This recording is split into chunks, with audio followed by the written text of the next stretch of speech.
नमस्कार, मी Ujjwala बैसाने. Yes Marathi news मध्ये आपलं स्वागत. आता पाहूया एक स्पेशल रिपोर्ट. सुरगाणा जिल्हा परिषद शाळेत पिंपळ वृक्षाचा वाढदिवस साजरा. शाळेत 10 पिंपळ वृक्षांची लागवड. 23 जुलै वन संवर्धन दिनाचे औचित्य साधत जिल्हा परिषद शाळा सुरगाणा नंबर 1 येथील विद्यार्थ्यांकडून 17 वर्ष पिंपळाच्या वृक्षाचा वाढदिवस साजरा करण्यात आला. पूर्वी शाळा नंबर 1 व 2 या दोन्ही शाळा दुबार पद्धतीने एकाच इमारतीच्या आवारात भरविण्यात येत होत्या. 17 वर्षापूर्वी शाळा नंबर 1 ला सर्व शिक्षा अभियान अंतर्गत नवीन इमारत झाल्यानंतर या आवारात पिंपळसोड गावचे रहिवासी पर्यावरण प्रेमी शिक्षक रतन चौधरी यांनी एक पिंपळाचे लहानशे रोपटे तत्कालीन ग्रामपंचायत पाणी पुरवठा योजनेच्या पाईपलाईनच्या बांधलेल्या व्हालमधील जागेवरून आणून शाळेच्या आवारात लावले. ते आज 17 वर्षाच्या कालावधीत खूप मोठे झाले आहे.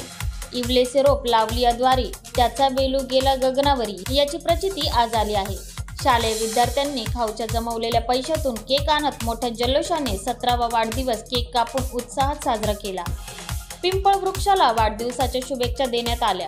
यावेळी शालेय विद्यार्थ्यांनी वृक्ष संवर्धनाची प्रतिज्ञा घेतली. चौधरी यांनी वृक्षवल्ली आम्हा सोयरे वनसरे असे आमच्या संतांनी फार पूर्वीच सांगून ठेवले आहे. आपल्या शेतीप्रधान संस्कृतीत पूर्वजांनी वड, पिंपळ, तुळस, आंबा, लिंब अशा असंख्य प्रकारच्या झाडांना महत्त्व दिले आहे. या देशी झाडांचे वृक्षारोपण करून त्यांचे योग्य संवर्धन व जतन केले तर या झाडांमुळे भरपूर प्रमाणात पाऊस पडू शकतो. त्यामुळे मुबलक पाणी, सावली, ऑक्सिजन मिळतो. तसेच बाष्प टिकून राहते. भूजल पातळी वाढते. त्यामुळे आपोआप तापमानात घट होते. म्हणून प्रत्येकाने वृक्षारोपण आणि संवर्धन करणे ही काळाची गरज आहे. झाडाशिवाय निसर्ग नाही आणि निसर्गाशिवाय सजीव प्राणी जीवन नाही असे महत्त्व शालेय विद्यार्थ्यांना पटवून दिले. यावेळी विद्यार्थ्यांनी घराजवळ शेतात एक मूल एक झाड लावण्याचा संकल्प केला.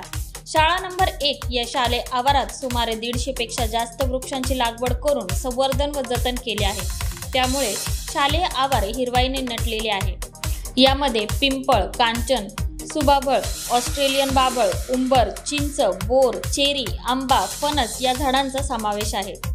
17 वर्ष झालेला पिंपळ शालेय प्रांगणात विस्तीर्ण पसरल्याने विद्यार्थी बांधलेल्या ओट्यावर बसून सावलीत मनसोक्त जेवण करीत आहेत. सोबतच पानांची सरसळ सुमधुर संगीत कानी येत आहे.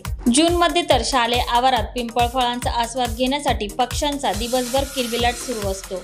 वन संवर्धन दिनानिमित्त शालेय आवारात मराठी पत्रकार संघाचे राज्य अध्यक्ष यशवंत पवार, कार्याध्यक्ष बाजीराव खैरनार, जिल्हाध्यक्ष अण्णासाहेब बोरगुडे यांच्या मार्फत मिळालेल्या 25 पिंपळ रोपांचे वृक्षारोपण करण्यात आले.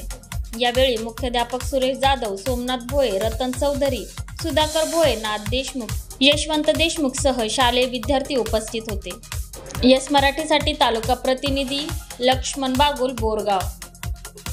अशा प्रकारच्या ताज्या घडामोडींसाठी येस मराठी न्यूज यूट्यूब चॅनलला लाईक करा, शेअर करा आणि सबस्क्राईब करा आणि बघत रहा येस मराठी न्यूज.